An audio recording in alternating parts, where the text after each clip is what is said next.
pada hamba Tuhan, saya berdoa Tuhan, saya bilang, saya mau tanya nih Tuhan, mereka lakukan apa profeti? Ternyata Tuhan jawab, saya tidak kasih arahan, tapi saya berdoa supaya Roh Kudus taruh di hati beberapa orang untuk melakukannya. Terjadi, Roh Kudus hebat. Ya, saya tidak kasih arahan. Ada yang saya kasih arahan, Pak Wani, saya kasih arahan untuk klaim, tidak ada yang Pak. Tiba-tiba mereka, entah gimana caranya, tiba-tiba mereka berdoa mengingati. Itu prophetic action, ya, yang mereka lakukan. Mari, perhatikan baik-baik. Yosua berpikir, Yosua belajar bahwa untuk memenangi satu kota harus perang dengan pedang, dengan tongkat, dengan bom molotov, dengan apa saja dia akan perang, akan bunuh orang dengan pedang segala macam. Itu pikiran yang normal, itu pikiran yang lazim kalau kita mau perang. Benar apa benar? Benar. Saya mau tanya, waktu mereka berperang lawan Yeriko, apa yang mereka lakukan? Halo, kalian tahu apa yang mereka lakukan? Tidak lazim kan? Lazim nggak? Enggak. Kalau Yosua gagal menangkap hati Tuhan, saya percaya Yeriko nggak runtuh. Yeriko kota bertembok yang paling hebat di masa itu, tapi runtuh karena Tuhan yang lakukan. Oke?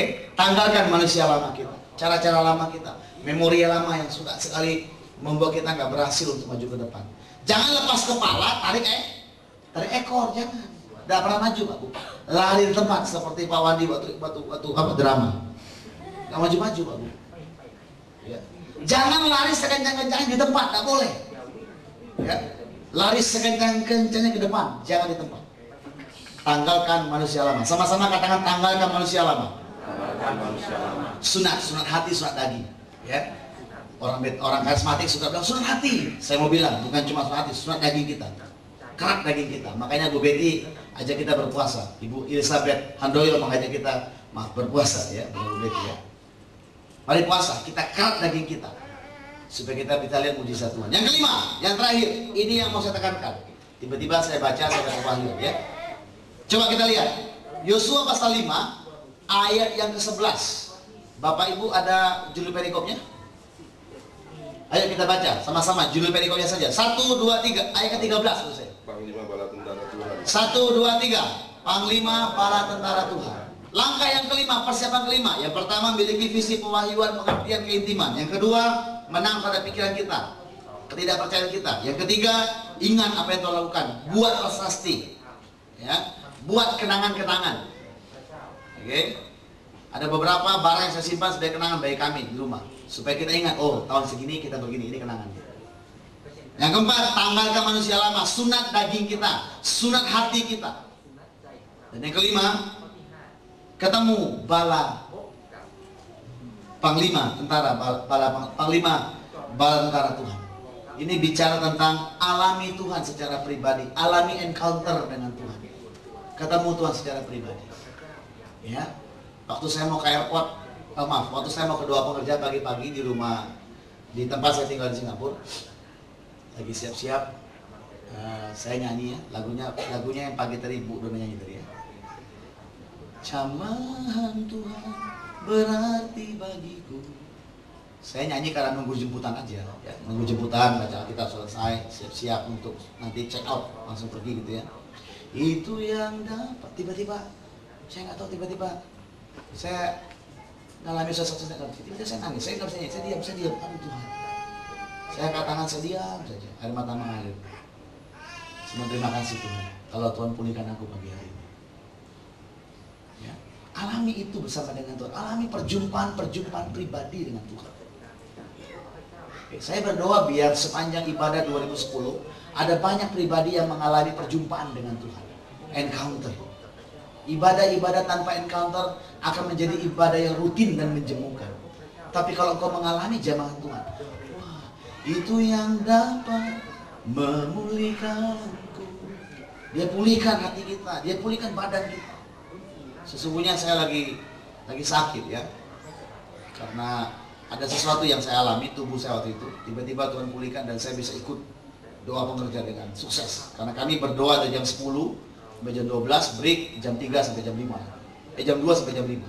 Ya cukup panjang waktunya. Jadi segala Tuhan nggak sanggup tuh. Ternyata hari itu Tuhan sanggup. Tuhan buat saya sanggup. Ya. Yang kelima, alami Tuhan secara pribadi. Setiap pribadi memerlukan perjumpaan dengan Tuhan, encounter. Ya, sebab itu pasti mengubahkan jalan hidup seseorang. Pertobatan yang radikal, keputusan yang radikal yang kita buat karena Tuhan akan menghasilkan pertumbuhan yang radikal. Kenapa yang banyak bersaksi itu bilang, dulu saya penjahat, sekarang saya jadi pendeta? Kan radikal kan? Yang satu ke utara, yang satu ke selatan. Radikal. Pertobatan yang radikal menghasilkan pertumbuhan yang radikal. Pertobatan yang biasa-biasa menghasilkan pertumbuhan biasa-biasa.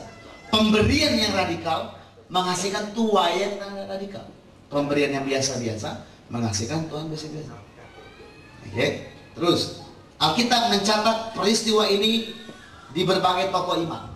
Saya bicarakan di tanggal 27 Desember. Judul korbannya tanggalkan kasut. Pengalaman Yosua menanggalkan kasut ketemu barat panglima tentara Tuhan. Itu dialami juga oleh Musa. Waktu Musa mau mendekati semak yang bernyala, Tuhan bilang tanggalkan kasutmu. Itu juga hal yang sama yang ditekankan oleh Paulus waktu dia bilang ada selengkap senjata Tuhan. Apa? Kasut kerelaan. Itu juga yang dikatakan oleh Paulus, akui tawanan roh. Yeremia katakan dalam adat orang timur waktu itu, tanggalkan kasut itu artinya kalau seseorang menjadi budak terhadap orang lain. Jadi kalau kita perang nih, kita menang perang, maka bangsa-bangsa yang kita tawan itu kita suruh buka sandalnya. Supaya apa? Supaya dia tidak bisa melarikan diri. Di padang gurun kalau tidak pakai sandal, tidak pakai kasut, wah, bisa mati Pak Bu, nggak bisa jalan karena batu, karena panas, karena dingin. Mereka perlu sandal, sepatu, itu penting sekali. Jadi kalau seseorang ditawan menjadi budak terhadap orang lain, kalah perang, maka dia harus menanggalkan kasutnya dan berjalan mengikuti yang menaklukkannya. Setiap kita memasuki 2010, tanggalkan kasut kita. Artinya biarkan kita menjadi tawanan Roh Kudus. Biarlah kita tidak punya agenda yang lain. Kita nggak melarikan diri ke sana, tapi kita ikut. Tuhan mau kemana kita ikut. Karena kita sudah nggak punya kasut lagi. Makanya Paulus bilang, pergunakan kasut kerelaan. Relalah jadi tawanan Roh Tuhan. Relalah untuk ikut Tuhan. Ya. Yosua rela. Sekalipun aneh kan.